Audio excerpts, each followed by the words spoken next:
can't find any way to embed the textures in anything. Uh, do you have Menethel's tool installed? Not in this particular version. Uh, you I want have to, it.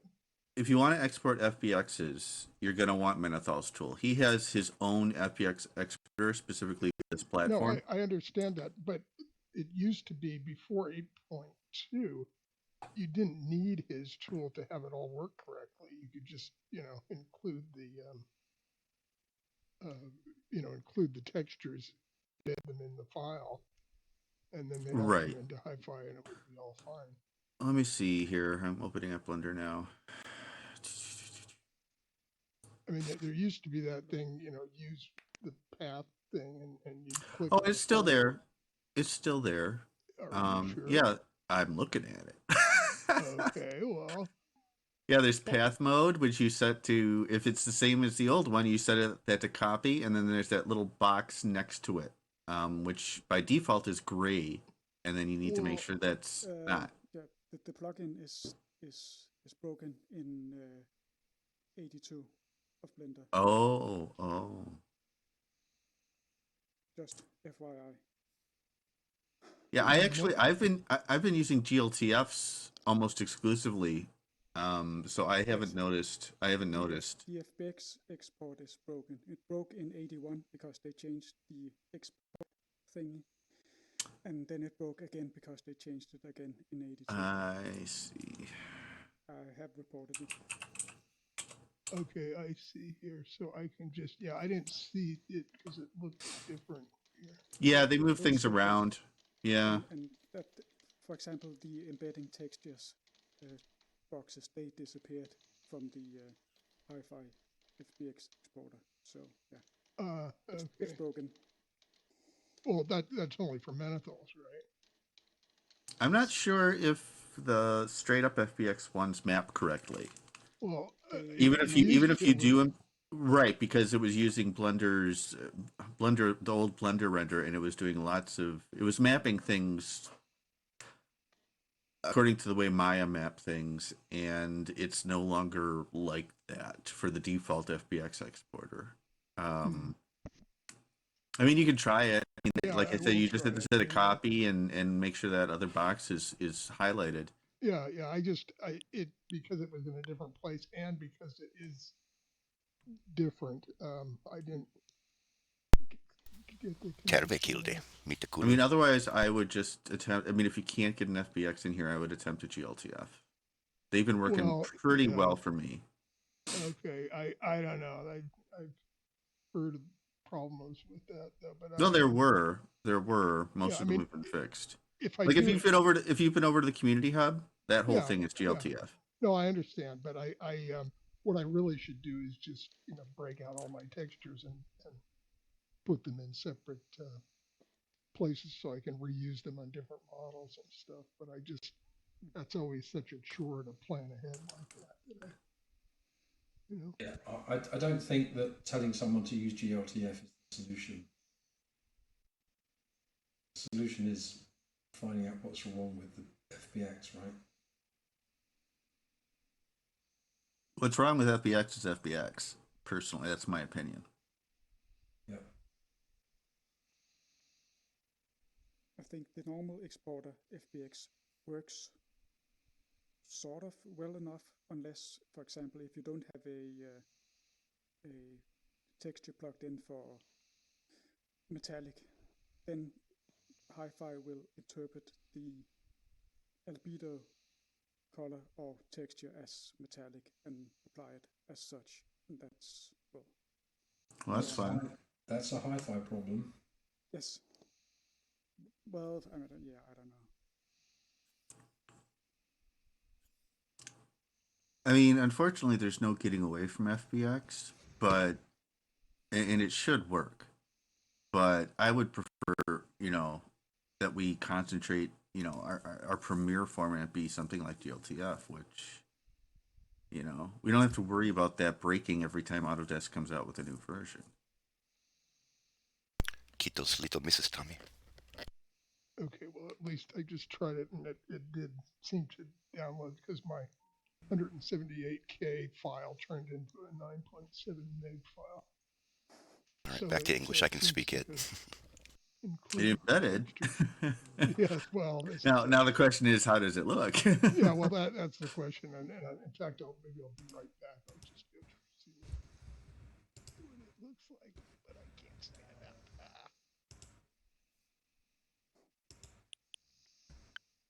Huvakula.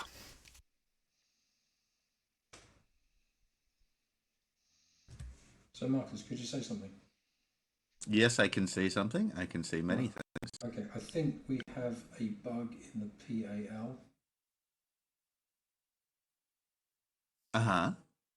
So when I'm in the Linux build, when I reduce the volume on somebody, it doesn't reduce the volume unless I reduce it down low and then back up to the level I intended to get, and then it reduces it. Well, let's see.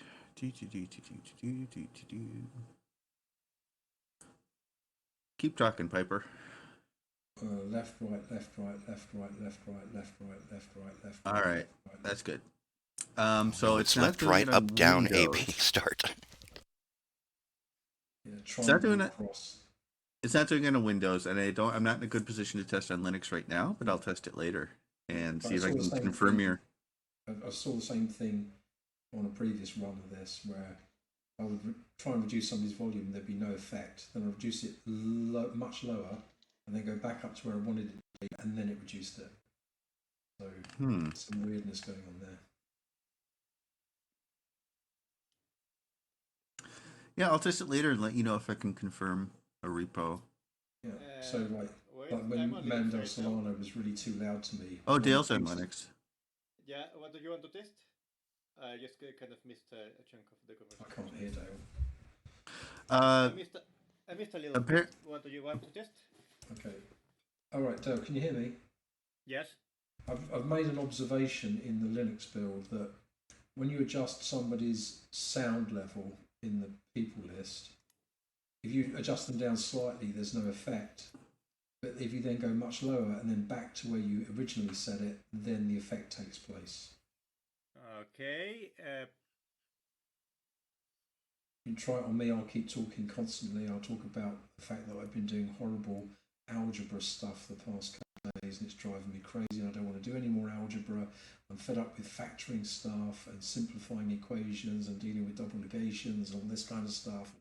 Algebra is just getting me down.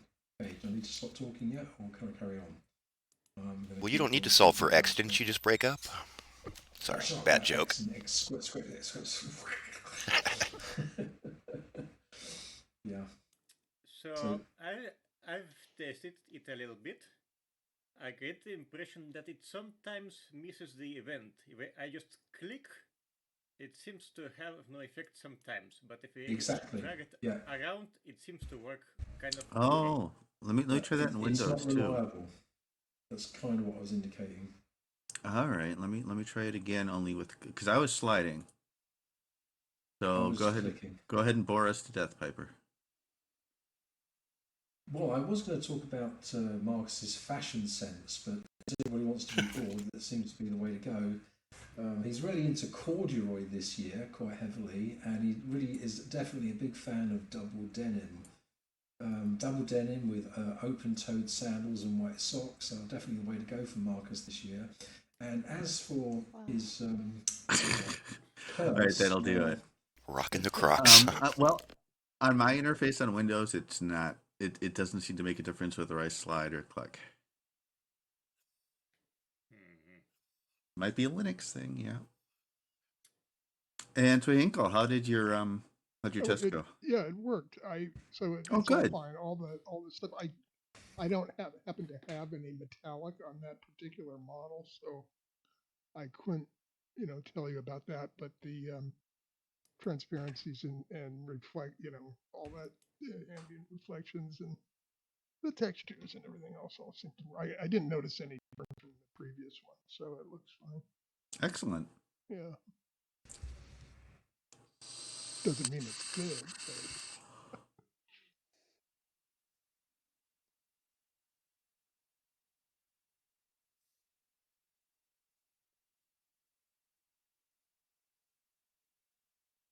So how is the hub coming? Well, um, I'm kind of in a holding. There are a few little adjustments I need to make. I missed. There's a couple material boo boos. But other than that, I think it's the base building at least is pretty much ready to go. It's just about the content inside of it. And we've had some lovely donations. Uh, we have the Woody body pillow, which is really Yes, sexy. yeah. Yeah. We've got Fran's tea set. We've got Lord Silverfish.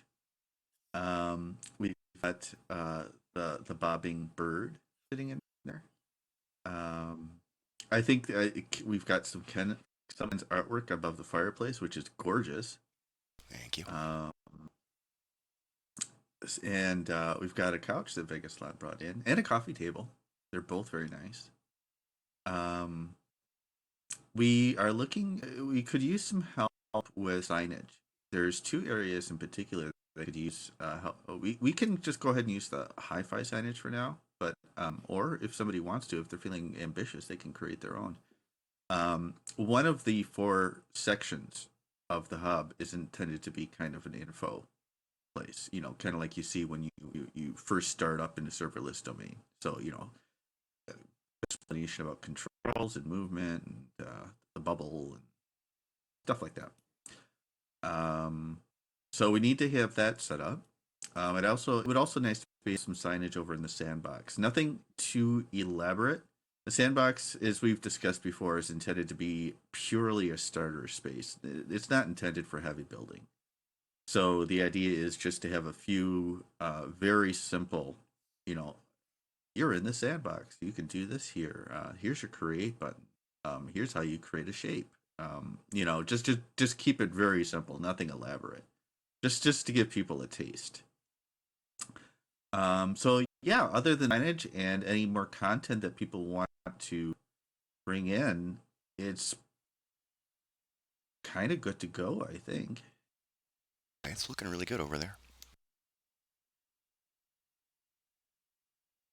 So it's not to be hosted on a different. It will be. The intention is for that to be an official project domain. And Dale has volunteered to host. Mm-hmm. I'm setting up the server already. And I've given him a preliminary JSON. It's not going to be the final version, but it's enough for him to test with. And just wondering, where will it be hosted? I mean, what country? Country.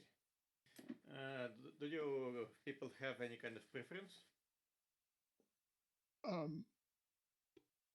I don't know. I mean, Planet Earth works for me. yeah. Okay, so I'm currently my test server is in VPS in Germany, but I can move it somewhere else if it's Oh, I possible. don't think there'll be a problem hosting it. I mean, George's in Frankfurt. George's has been no problem, so I don't know yours would be. Main reason is that I already have another machine in the same VPS, and I can share data between them easily if it's needed. For things like temporary backups and whatever. Yeah, I just wonder because I don't know that I guess I've been on George's servers before, and they seem to work fine. But I haven't been on that many that were non-US. Well, and although the servers, themselves will be on Dale's, the assets are actually hosted on a CDN. So the assets, at least, should come in on a server relatively close to you. Right. Okay, Well, the big thing I worry about is the audio stream. well, I'm here in Spain, and I'm pretty sure I end up using a lot of US servers, so perfectly fine in that direction. Yeah, well, the other thing, of course, is about time Americans experienced our ping that we're used to. So suck on it. Now I'm in New Zealand. 100 and, milliseconds. everywhere is a long way away from me. Yeah, you're kind of, I hate to say it, but kind of screwed when it comes to. uh, Yeah, things seem to work, so it's fine. Well, really, it's something we have to deal with somehow either way, because at the end of the day, the server is going to be hosted at some single place. So wherever it happens to be, there's going to be somebody is going to be far away from it in any case. So yeah, and it's not, unfortunately, outside of the SS, there's no way to load balance anything or distribute anything. So, um, but I really don't think the middle of Europe um, is going to be a problem. I mean, we'll find out, but Yeah, well, we could do, if we hosted it at the South Pole, at least we wouldn't have to deal with different time zones because, well, they'd all be the same.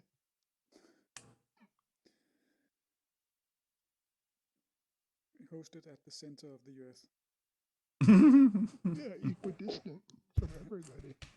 So what you guys fail to realise is it's going to make it easier for Europeans to butt into the conversation because we're going to have a tenth of a second lead on you guys. Oh no. Well, yes, but then we will be able to drone on and not notice that we're anybody else is Americans. trying to We're talk. loud. We're renowned for it. And even worse, I'm aiming for your side of the pond, so America, woot.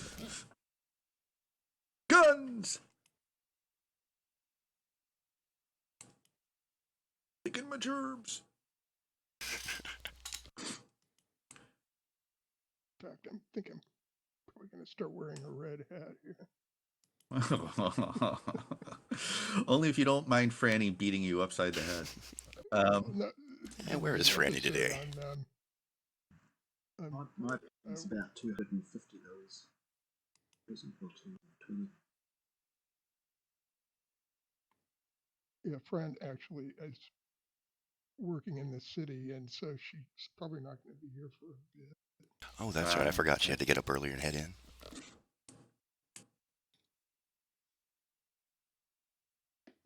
Off to that fancy smancy hospital. Does anybody else have projects they've been working on? I know Kalila's been testing the decentralized go-to again. I'm making a small improvement to my build script precisely for the hosting stuff. I'm working on making the generated files portable so that you can just stick them in a tar or whatever and deploy on another similar system. That sounds lovely. Yeah, because right now it's getting swear it compiled. crashed. Right now it's getting compiled with absolute paths hard coded into the binaries, and that's not good. You can't even move them on the same system. So yeah, it's something that just needs fixing. Okay, that sounds good.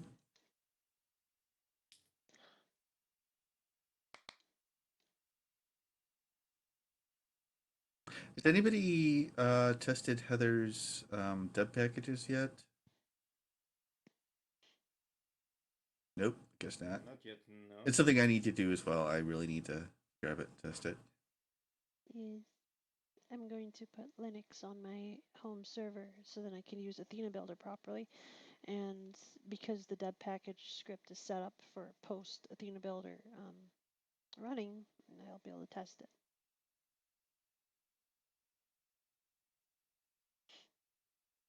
Cool beans. Nice. Yeah, I don't know what you said before I crashed, Marcus. Oh, I literally just said crashed the moment I you just said said that you were playing around with the decentralized go-to app again today. I had to deploy that because we need something in the meantime, and I don't know if I can get my hands on the node server for the. So I was like, okay, we'll just get this working, and so far it's working. But yeah, just interim. And I guess the next thing to do is to select a default name tag script. Figure the simplified name tags is the most obvious one because it stays out of your way. So it's like a strictly optional kind of thing for most people. So Simplified. Which one's that one? it's in your client. It ships in your client, so you just type Oh, in it's the search. yeah. So it's just the Yeah. black bar and yeah. Well, yeah, you just trigger on somebody and you get their name. There's Franny. It goes away. So She has a that's knife. good thing. Well, it's already in your leg, so. Oh yeah.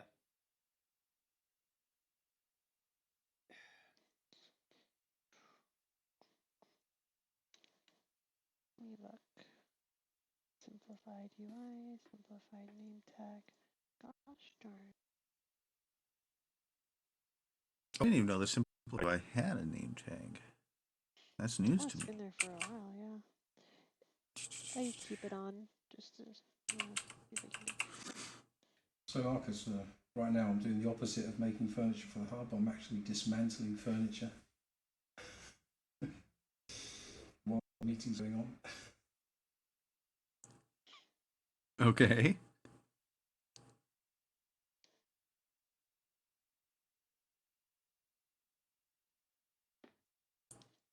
Oh yeah, that's it's not the prettiest name tags I've ever seen, but they do the job. Yeah, because I figure it's not always on, but I guess if we wanted an always on one, but then yeah, I guess people I get guess used to that. I guess the only thing I would say about this is that there's no intuitive way to know that you have to click on somebody to see their name. Yeah. Well, I guess it's when you meet someone, it's usually that they are, the person that you're talking to is not new, so they'll be able to tell you that. I'm kind of like that, but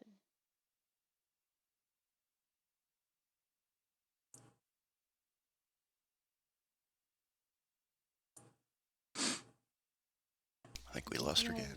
Are there any other cool name tag apps out there? They're like, There really are good. some really nice ones, but they're unfortunately their authors just aren't available to, you know, to talk to. Matters had a really nice one. Maki had a really nice one. Snail also had a pretty neat one.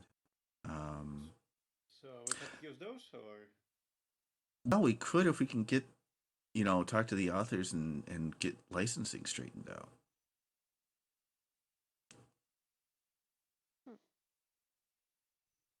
Well, it'd just be a simple ask.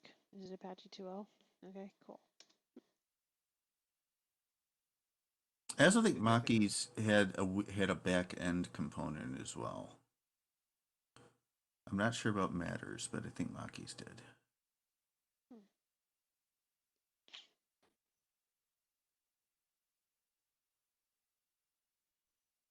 Yeah, all of them at some point quit working for me, so I assumed whatever components they had go in there quit.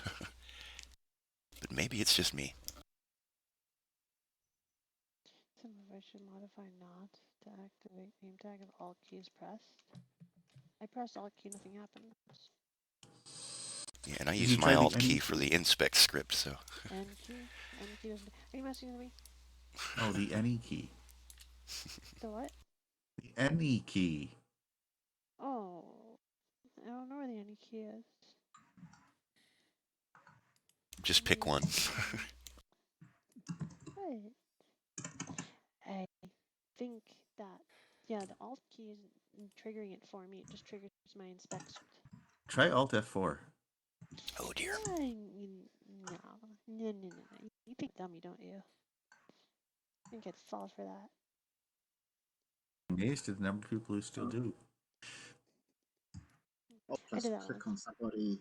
Alt plus click on somebody activates the name tags plus it activates the inspect. Oh, okay. Well, it was still a click on people. Are you saying to like modify the script so that it doesn't do that if you have alt press? Because if you've got alt press, you're probably trying to use the inspect script. Well, let's look. Let me see if I can find it. It's gonna be in simplified UI, simplified amount, UI, name tag, simplified name tag.js. The app is organized in an odd way using modules. Be right back. Okay. Let's see.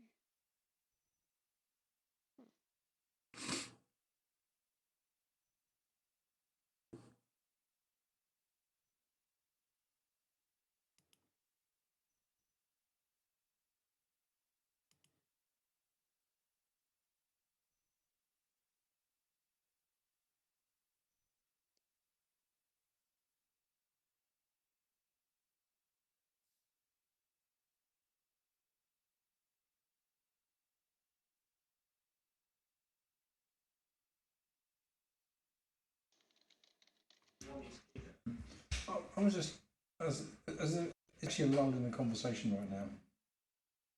What? There's a lull in the conversation, if that's what you were asking. Okay, I was just wondering if we could do some kind of public key, private key identification system. Did You you have know, a I know, project in mind? I know 'Cause Heather's brought that. I can't hear Kalila. I'll turn Kalila up. I'm gonna try again. I was just wondering if you had like a thing in mind, like a project in mind, because totally that's like something we want to do. So I was just curious, like, is there any particular reason you were asking about? Well, because it avoids the need to have any kind of registration system, doesn't it? Just like kind of, I would imagine, where you just exchange credentials in effect in some way. I can't remember how it was done.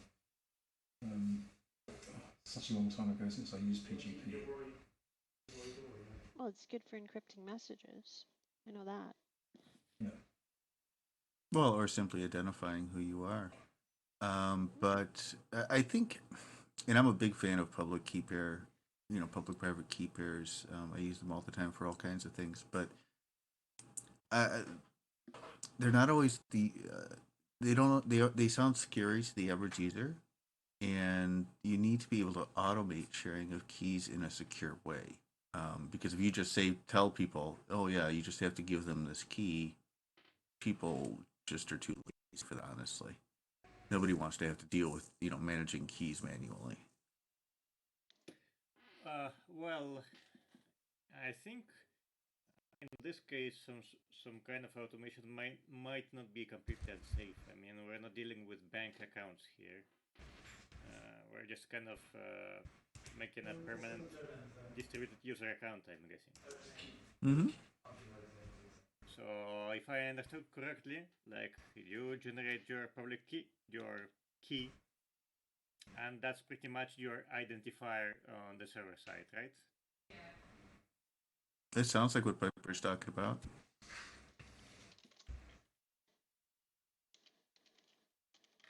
Yeah, so I think it's not that enormously important that if something goes wrong with that. I mean, we have far worse than that currently, so. Mm.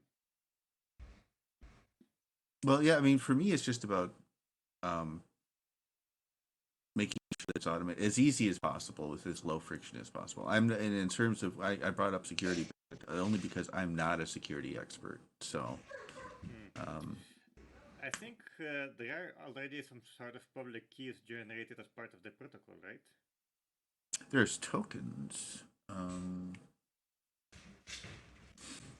have to poke around in the client, and because, well, I'm not really familiar with that part of it yet, but I think I saw something about public keys somewhere. Maybe that there's one that already can be used for this purpose.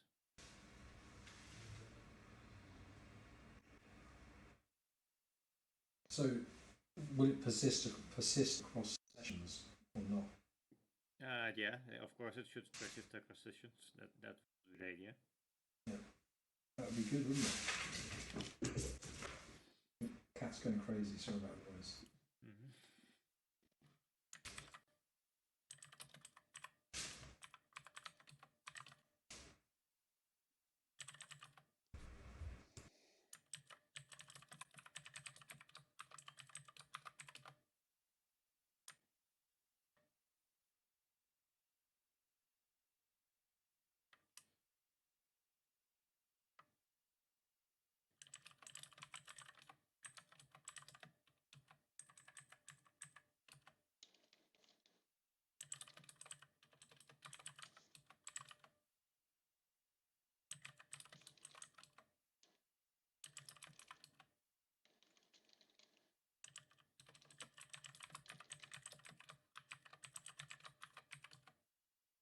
So, is there any like new Athena stuff that needs to be talked about? Uh, well, you know, we're working on getting K2 out, so we're just crossing off stuff off the list in terms of what needs to be done next. Like, heck is the project thing? So, amongst those things, it would be in the interim go-to app as we're working on. So we're figuring that out. I guess technically it works now, so that's done. Default name tag script. Then there's the More app, so that way we can deploy apps in between releases and from a separate repository, and we can worry less about that, touching the code base directly that way. So that's going to be helpful. I see, David, you put an Opus codec usage / testing / instructions thingamabobber. It's been working pretty well. So I guess what were you thinking about when you put that there? Well,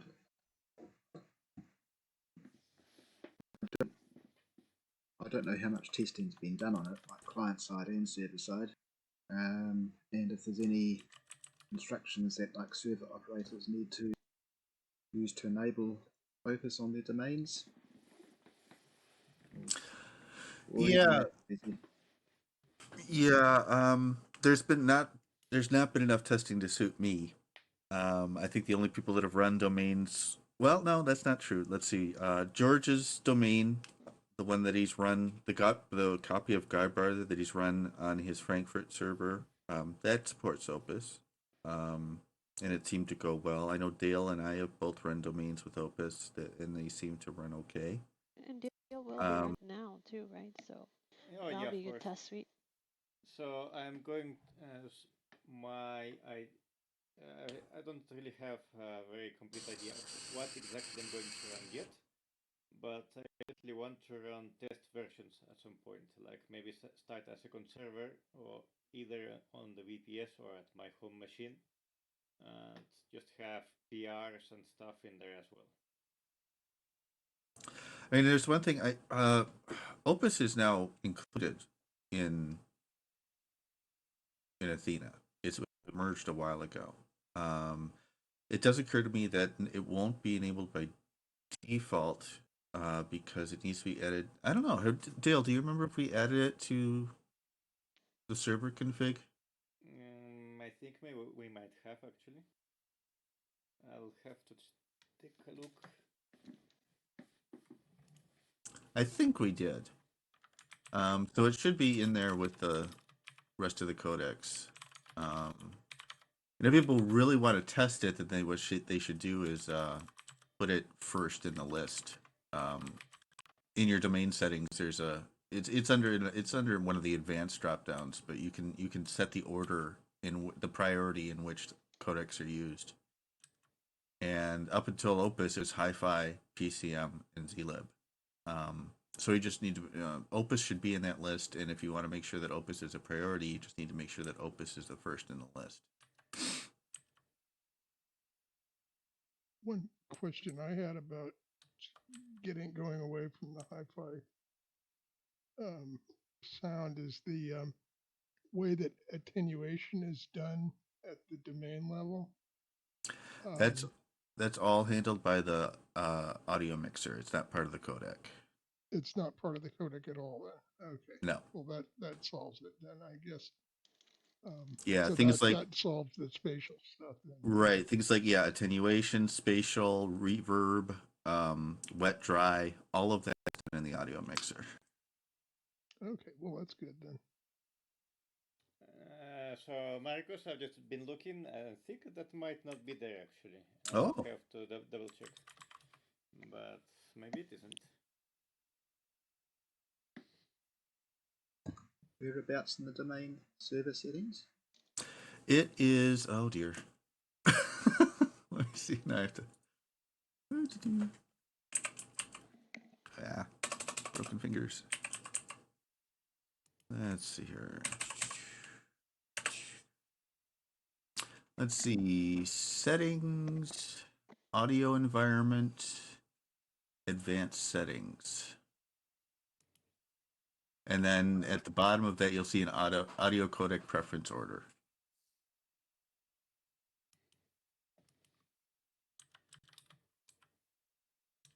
Right, got it. Thanks.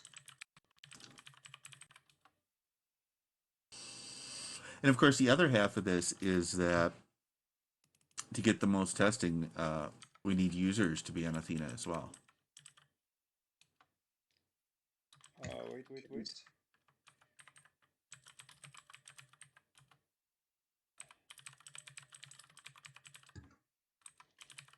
Can we set this domain to use Opus, or is it a bit early for that? This Okay, one, no, wait. We have the person who's doing a lot of typing. Can we have them mute themselves? Sorry about it. Yeah, it's there. Um, Put it on my first list. Ken can correct me if I'm wrong, but I believe that this is hosted on a DigitalOcean droplet.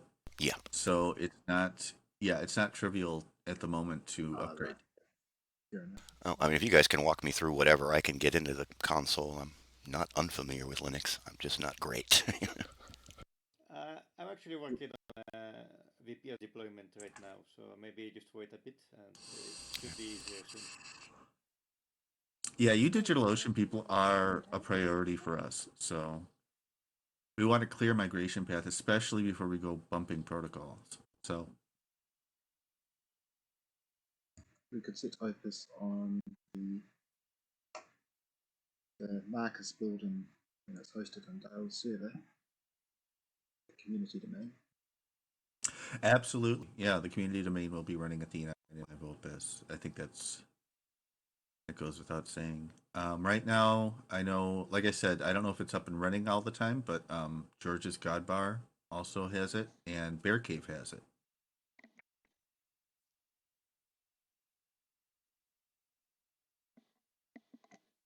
And honestly, anybody who's running a fairly recent build of Athena on their server will have it. It's just that they may need to add the Opus in their list of audio codecs.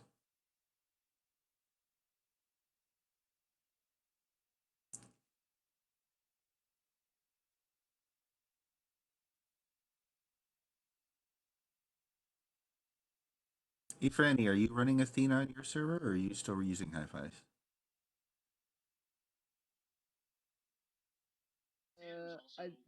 It's on the Hi-Fi, Okay. but right now I'm using the Athena. So. Okay.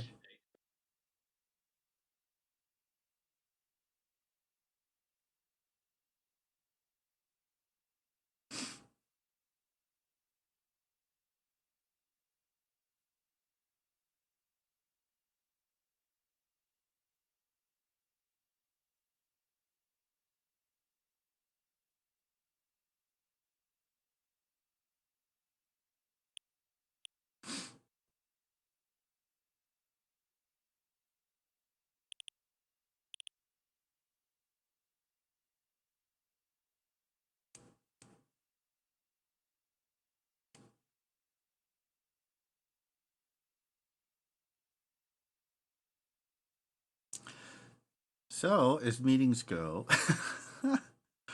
uh, we've covered a few important things, but it's like we just don't have a lot to go over unless people have creations and stuff they want to share for today. And it doesn't sound like we do. Yeah, we can keep talking technical all day. I mean, there's no lack of stuff. Like, I want to talk about Debian packages too. I mean, it's really important to you guys, especially as server owners, but I guess they'll come out as Chinese. So. Well, and it would be the way that high fidelity. My understanding is the way that high fidelity distributed it was via a deb package. I mean, they had an image, an Ubuntu image, that had their repos already, set up.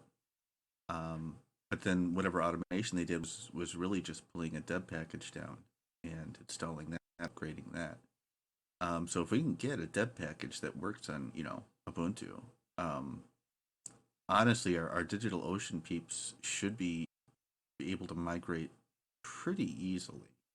There are some issues with how settings are stored. Heather has been looking at making having a migration step so that you retain all of your server settings and assets. But it moves it right now. Hi-Fi stores those in a really stupid place. So and plus it's running as root, which is just not a good idea. Um, so Heather is has addressed or is addressing those issues, and if we can get that straightened out, then it will be as simple as making sure you have the repo uh, in your as part of your apt stuff, and then you just have to do an apt-get install and apt-get upgrades, and you'll be good to go. Nice and simple, sweet. Yeah, and hopefully updating goes the same way. Because they're Debian. Nice, yeah, indeed. Because when we update the server, it should just be simple, you know. It should. I mean, Keep a and script. I believe High Fidelity simply had their DigitalOcean droplets running a cron job that just did an apt update every once in a while and checked for new versions. But how would it do the reboot of the server without like troubling the user? I guess. System D units. Like what I mean is, Again, for that example, would be part of the cron job. You would would it just auto reboot the server even if you're doing something? I well, wouldn't know. Well, Is that how really, it always works? here server crashes are kind of harmless, aren't they? In general, I mean, they're very it just go, fast. it just goes away for a couple seconds, comes back, and pretty much nobody minds, as far as I can tell. Yeah, Just a quick yeah. I mean, ba-doom, there's ba-doom. initially it can take a while because if you don't have Hi-Fi installed at all, it downloads three packages. It downloads Hi Domain Server, Hi-Fi Assignment Client, and Hi-Fi Qt 5.12.3. Of those three, the only one that the Hi Domain Server and Assignment Clients install very quickly. Qt is nearly a gig in size, and so that one Yeah. takes a while. Yeah, just to download and then unpackage. But once it's there, and unless and until we upgrade Qt, the upgrades should be pretty fast. Mm. Well, that wasn't the problem. I was just asking, like, if you know how it updates itself. I guess maybe we can put in a script to disable the auto updates as well, like a script or something. People would I probably think want we that. should just try to automate some kind of warning, like, hey, server restart in 1 minute.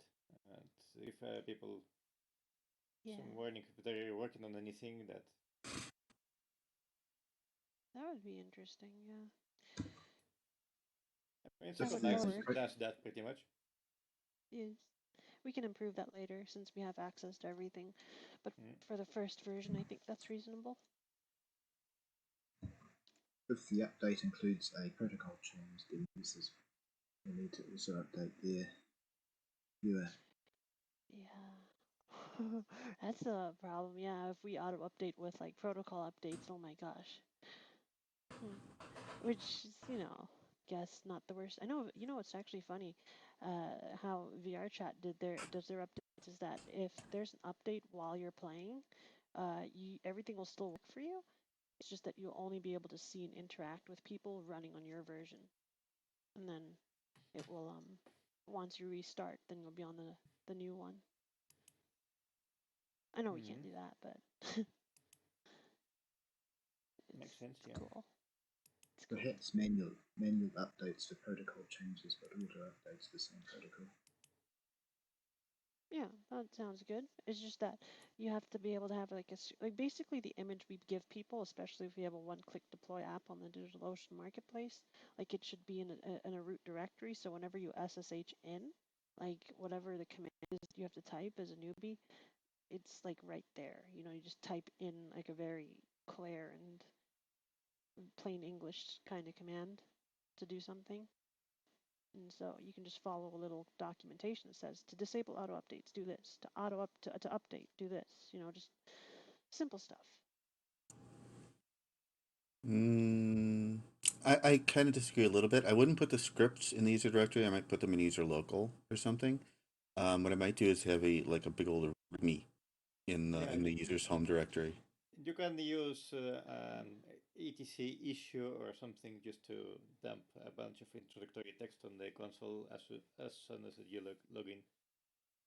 Yeah, I just meant like so the script can be accessible. So if you have like, I don't know, can you set a default directory for when you SSH in? Or I don't know. I imagine that would be a thing, but I'm not really try sure, it. but as long as they're in your path, that's the important thing. Oh, you could do that too. Yeah, never mind. You could just cheat that way. It's good. It would work.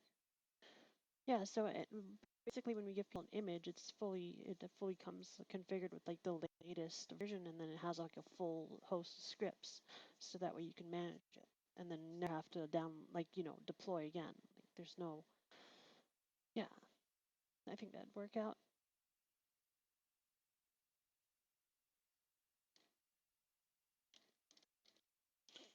Anyway, what was I doing?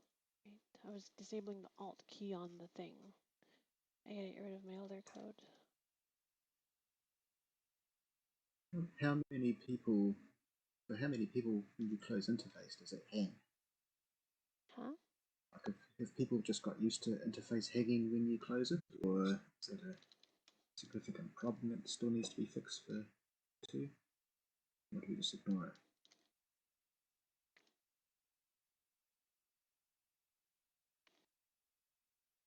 Anyone? You guys know about the problem when you try to close interface without force closing it, it just sits there forever. Yes, Yeah, we I've do. noticed Yeah. it, but Still having trouble with that? I mean, do you guys still hate it, or is it something we need to like fix sooner than later? I mean, it's always going to be like on the to-do list to fix. It's going to get fixed. It's just Does it anybody have it's the annoying. But idea? I'm so damn used to it at this point. It's irrelevant. Yeah. There have been times when I've It's gone to shut down my computer and I didn't even realize I was still logged in. yeah. So it's to do with scripts not being killed off. Ah, yeah. It's that's part of it, but there's also other. I've been looking at it today, and to the least fix for closing down the scripts. You can still get hangs in interface, so I think there might be other things going on in the client as well. Yeah, I don't know what they all are, but there's quite a few threads involved.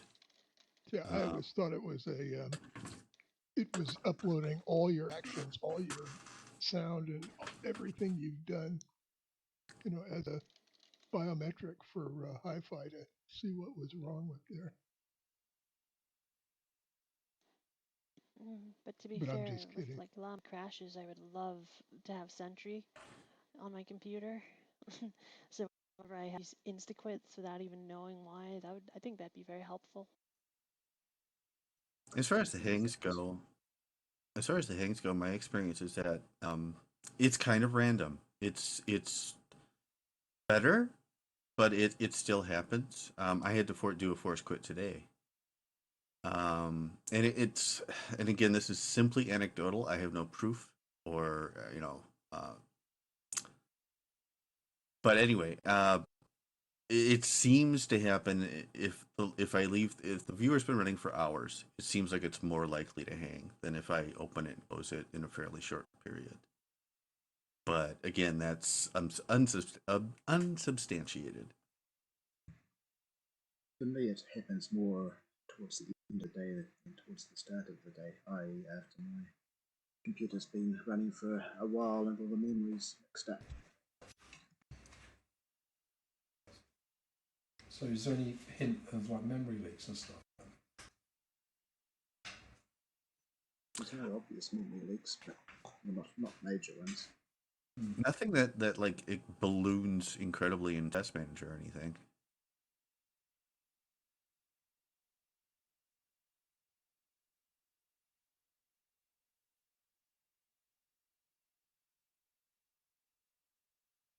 I'll continue plugging away at it and see what can be done.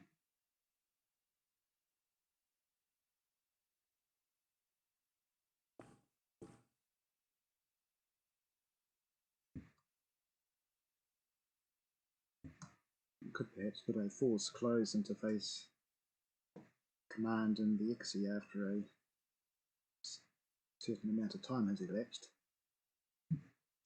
This is true. I think Tivoli's launcher also has a force close button.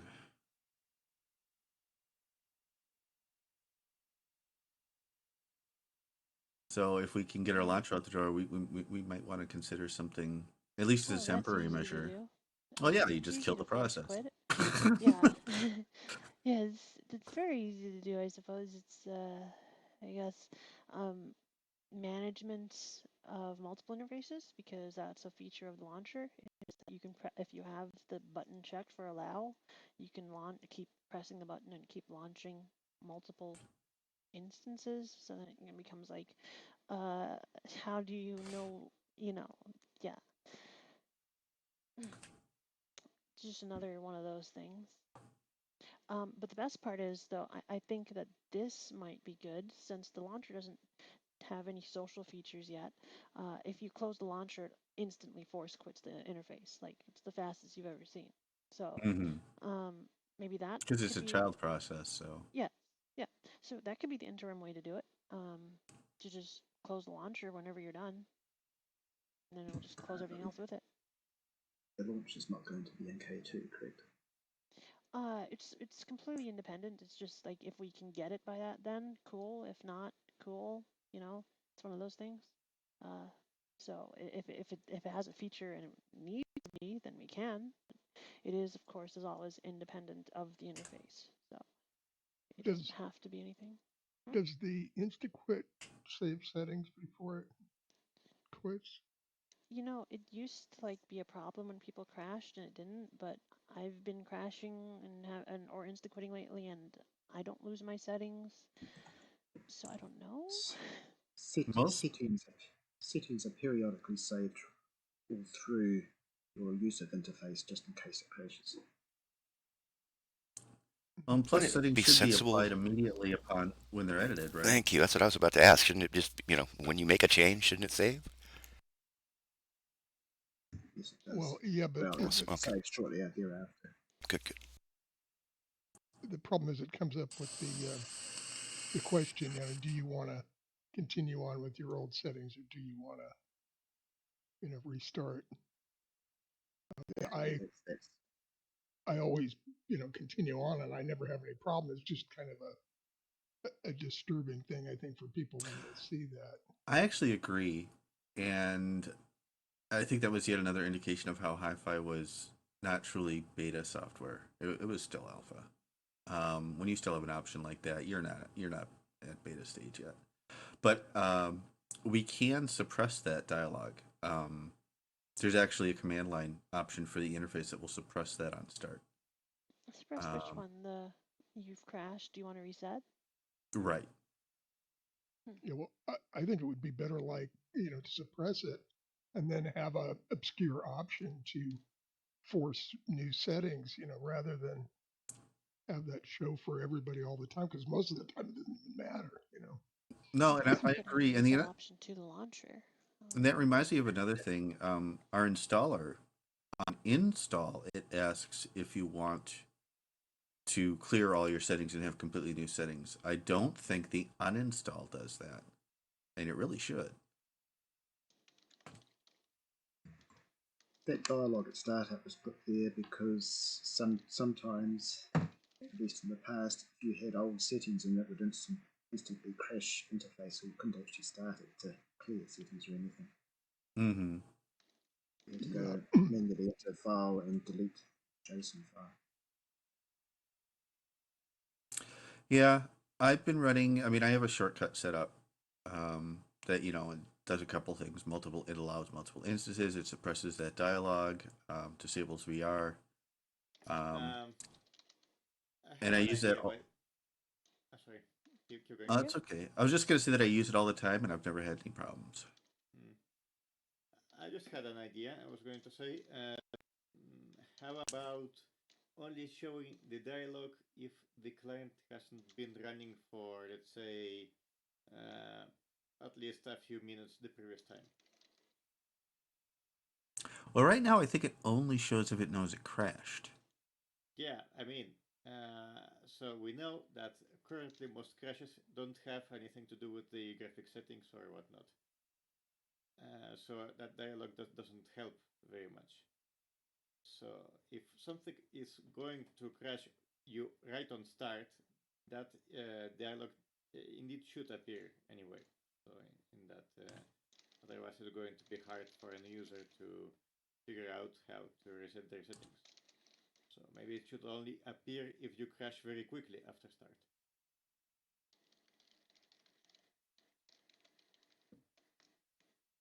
Make sense?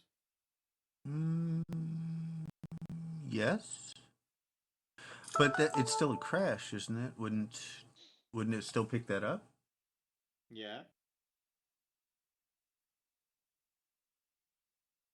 I mean, another thing we could do with that is the whole delete your setting thing sounds very scary. I mean, what if we had a safe mode? Most a lot of applications and especially graphical 3D applications tend to have a safe mode where they dial down all the settings and they ignore significant portions of your config.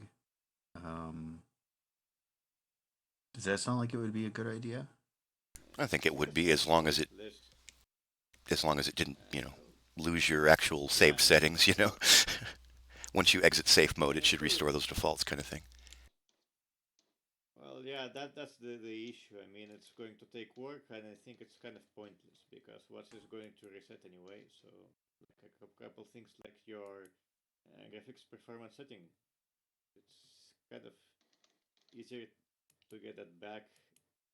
I'm not sure if people are going to. One of the problems I've always had is a particular place with some object or some script Yeah, running that causes the crash. And without,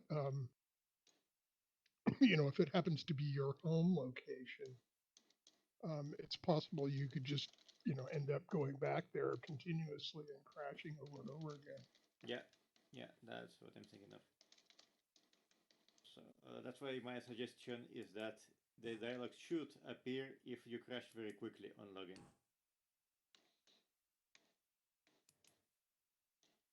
So would work like this.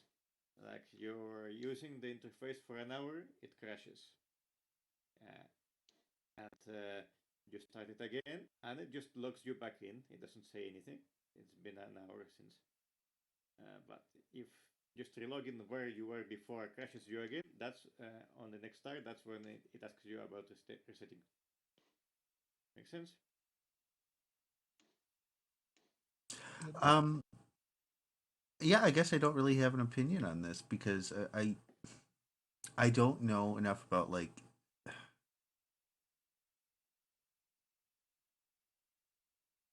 Um, hey, what? I'm sorry, I've been out. I was totally just scripting something. You want to run that again, Dale? I think you're dumbfounding Marcus, and I'm not sure. Do you think You're I'm what? saying, you. I'm sorry. You confusing Marcus? no, Tell me, I'm what not were you saying? confused.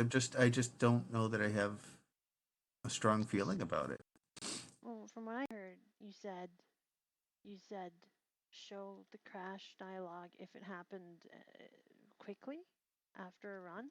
Yeah. Like if it was like, and if the interface has been running for a while and it's like just one of those crashes, don't do it.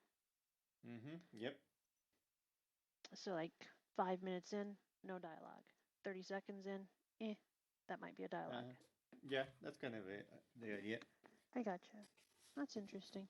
I mean, I'm just trying to remember back to the John Galt situation where he filled up the interface JSONs with a bunch of junk. So I don't remember how fast the crashing happened, but I do know that if you cleared your interface JSON, it would solve that one such We should situation. definitely look at the interface JSON thing. I'm not I'm not very familiar with it, but it sounds kind of bad, really. It's honestly kind of a nightmare. Um, The nightmare is in losing your backups on because your interface JSON is your control, like your whole entire profile for the well, metaverse has all your settings and everything. And so if somebody puts something in there that's bad, then all of a sudden you lose all your good stuff if you have to wipe it because you don't have backups. I well, mean, some people do, but here's my problem with the JSON is that even though it's a JSON file, it's not strictly settings aren't JSONified, if that makes sense. It's using like these paths. I don't know if it's like a Qt config thing or what, but it's not like it's like this weird mix of whatever settings library we're using and JSON. Um, it's just kind of weird to me. Maybe you could describe that in a ticket on GitHub and just to have it for future reference where we want to look at that. Yeah. I think one idea was to separate the local entities out into their own JSON rather than cluttering up the whole settings JSON as well. I like that idea. I like that idea too. Sounds very reasonable.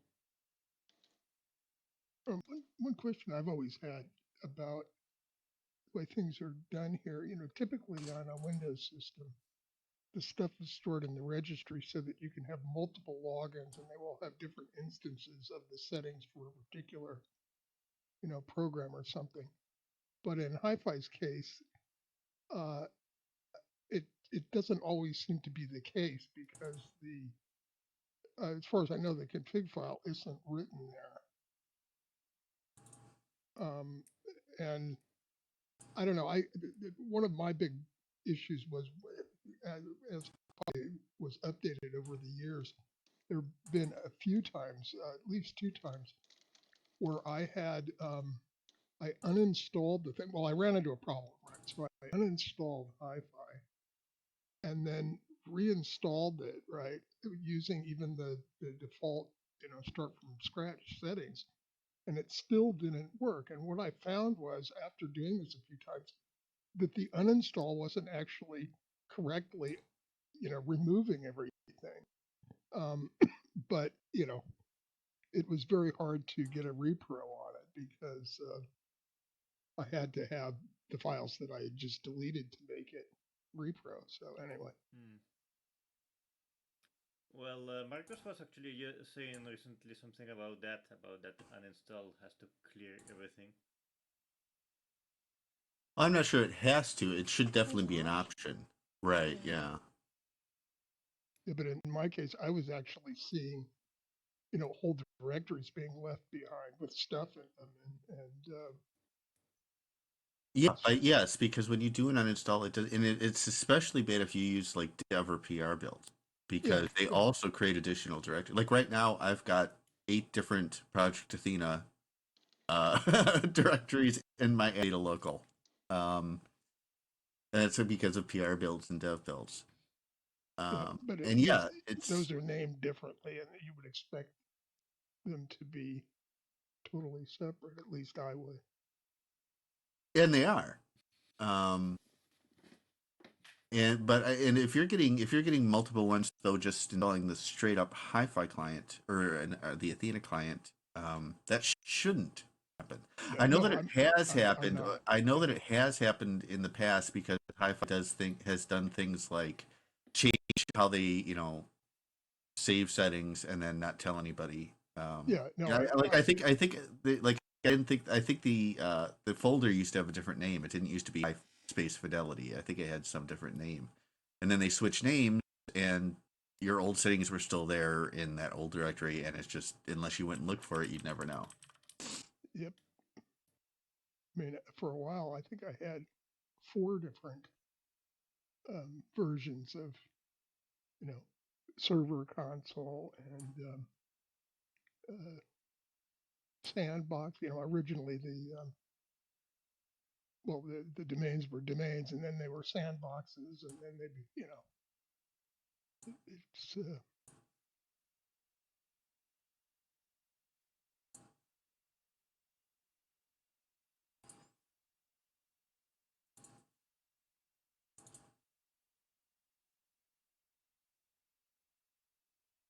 hopefully by the next meeting I will be on the Project Athena viewer again. But right now, unfortunately, I've got disk full problems because the machine that I'm on, the main disk is a solid state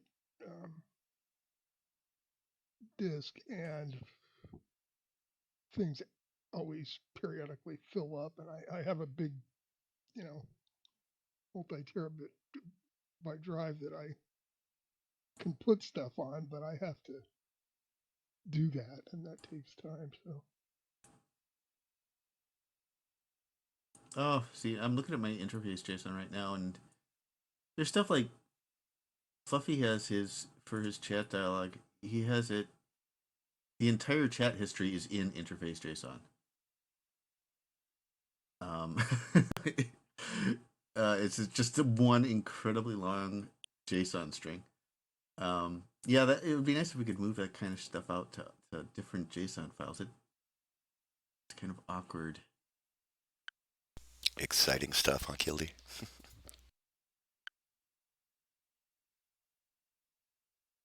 And yeah, it seems like a lot of these settings they just aren't serialized to JSON. They're just simply dumping out a config string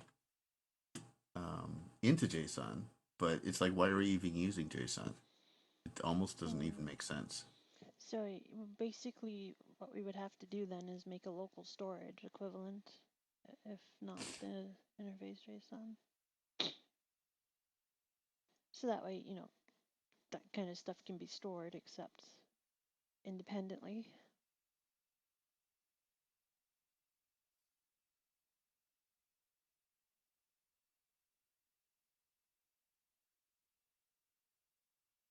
Yeah, because except for like a few exceptions, like running scripts, that's proper JSON. It's in a JSON array. But everything else is just, it's stuff like. Well, here I'll put this in chat.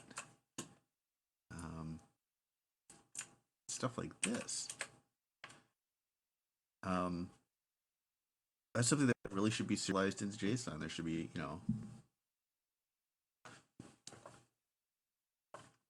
Well, it's just if how it's going to be C++ JSON. parses it apparently. Well, I think they're using a tconfig library, and like I said, it stores things as paths, and it's not serializing them to JSON.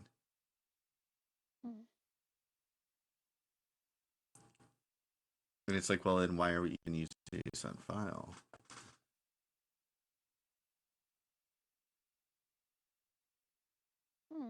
If there are other downsides, I don't know.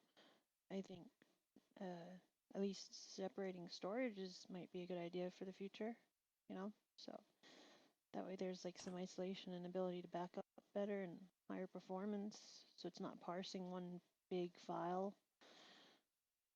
That's one thing.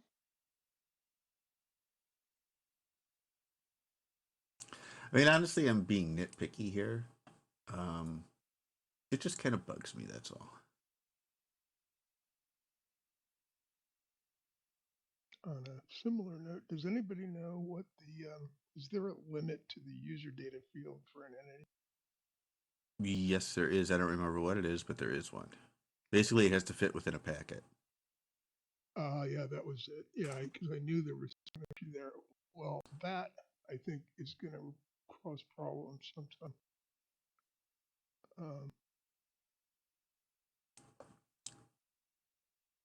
Just because it's just about the only way you can,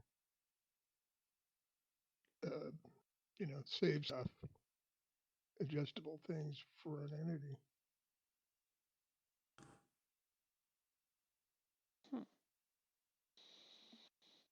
Well, for instance, if you're doing materials and you're doing some custom settings and some other stuff all in all in the same entity, I can see that because the packet size I think is pretty small. It's only like 1K, isn't it? Probably something like 1,400 some bytes. Yeah. But I just don't know how hi-fi or how the project works at the network level enough to really say. I would be surprised if it tries to jam every entity property into a single packet. If they're doing that, that seems insane. I think it's more of a question of hopefully you can send properties individually, and and that's where it's like even then you still run into a packet size issue. May I just add something to that? The the figure you gave, 1400 bytes, whatever it is, I think that's the total, right? Yes, And yes, the that's that problem, including overhead. it's, yeah, that's the problem, is that it's kind of a moving target because it also depends on, for instance, like if you've got like a really long path to the entity model, for instance, that's taken out of that 1400 bytes. Mm-hmm. You know, so it's like it's not that you get 1400 bytes in the user data; it's way less than that. Or it might be that it just it's kind of a moving target, so it's not that you can rely on. No, that's not good. Well, I mean, there's a lot of Hi-Fi did do a lot of work trying to optimize networking. I know I'm not an expert. I really don't know much about that that level of things. I think it's something if we're going to have a fruitful conversation about this, we need to be who actually is familiar with Hi-Fi at the network level. Yeah. So when I tried to do the MIDI mixer, I could assemble the MIDI mixer using user data on my own local thing. If I was running the server as my local sandbox, and as soon as I tried to assemble my script, have my script assemble the MIDI mixer on a remote server, boom, completely unreliable. So, and all it was how much user data. Mm-hmm. And so then I had to rewrite the script not to use the user data in the same way, and then I was able to get it to build the thing by being a bit sneakier. But yeah, and there wasn't a lot of user data being used. And unfortunately, I didn't keep the old version of the script. Well, the one thing I think I can say, which would have been a good thing to look at to see what the differences were. Yeah.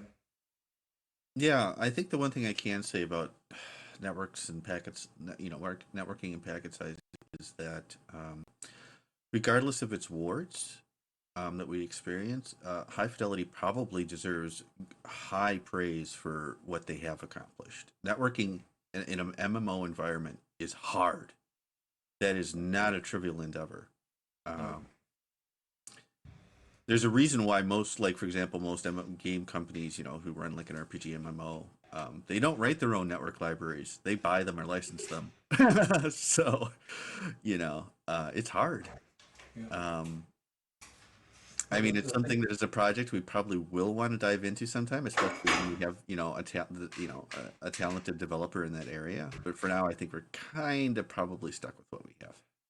Yeah, I wasn't suggesting that we deal with it because I think a lot of thought would have to be done, with it. And one of the simple things to do would just be to break it up and make the user data JSON just be essentially a set of paths to other JSON files that had the Yeah, individual. but then how do you save to them? Well, yeah, I don't, like I said, I think it's a can of worms that Because if you think about it, like if you then export the thing as a JSON file and it's got links to files that are local to your machine, it doesn't work for anyone else. Well, yeah, unless they were all local, relative local to wherever the original one was. But as I said, I don't think it's something that anybody can look at right now, but it's something that has always bothered me because I think, although I never had a way that I could reproduce anything, I think I ran into it a couple of times when I was, just playing you with can certainly add a link to another JSON file that the script then reads and then includes that. You could do that, but it would have to be some reachable link, wouldn't it, for anyone else's script to pick up? Yeah. And of course, domain operators, if you're running scripts on the domain side, you can basically exercise any kind of backend storage you want. Yeah. It's a little bit thornier for users and persisting data for users, independently of a service hosted by a domain. This business of populating the interface JSON with chat history seems a bit of a problem. No, I agree, but it's because I think it's pretty much because I mean the JavaScript API here gives you one place to store stuff, exactly one place. You don't for probably good reasons you can't just arbitrarily create JSONs via the JavaScript API on a file system. Well, technically, there's two places, but the second one is less easy to access because it's to do with exporting entities. Well, there's the avatar bookmarks too. Technically, Yeah. you could do that, but it would be the same kind of bastardization as we're seeing taking place with the interface.json. Yeah, yeah. Howdy, Iceman. Good to see you. Hello. Hi, yes, Good man. morning. Hi. I ran into Geopets and Labori last week or so there in, was it Altspace? Oh, nice. They pop in every once in a while. Well, I just thought I'd mention it because usually when I saw them, they were hanging out with Ice. So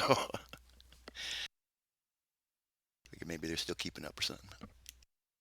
I think they are. I think they're world jumpers. I think they like to explore many services and see how things are going on them.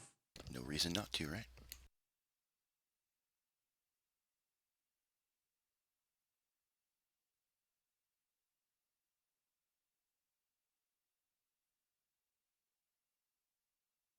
All right, well, guys, we're coming up on about an hour and 20 minutes. Anything else we want to do before I kill the stream? No, I think you can go ahead and kill it. All right, well, everybody wave goodbye. We got a couple viewers. I think we're done, yeah. Gong. Yeah.